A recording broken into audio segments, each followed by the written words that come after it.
আজকে আমার রেসিপিটি হচ্ছে দই দিয়ে রুই মাছ।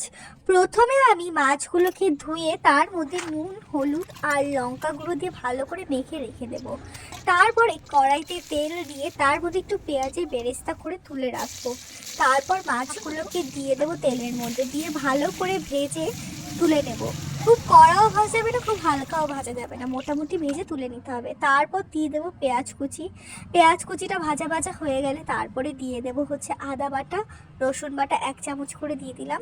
তারপরে দেবো একটু জল, যেহেতু লেগে যাচ্ছিলো। তারপরে জিরে ধনের গুঁড়ো, কিশমিশ দিয়ে দেবো। তারপরে দিয়ে দেবো একটু গরম মশলার গুঁড়ো, দিয়ে ভালো করে নাড়াচাড়া করে তার মধ্যে দিয়ে দেবো টক দই। টক দইটা দিয়ে ভালো করে নাড়াচাড়া করে নুন দিয়ে দেবো। নুনের পর একটু দেবো গোলমরিচ, যেহেতু এটা সাদা হবে তাই গোলমরিচটাই দেবো। তারপর লঙ্কা, ধনেপাতা দিয়ে ভালো করে কষিয়ে তারপর 1 প্যাকেট দুধ দিয়ে দেবো, যেহেতু এখানে আমি চিনি ইউজ করছি না তাই গুঁড়ো দুধ দিচ্ছি। তারপরে নাড়াচাড়া করে বেরেস্তা দিয়ে নামিয়ে নেব।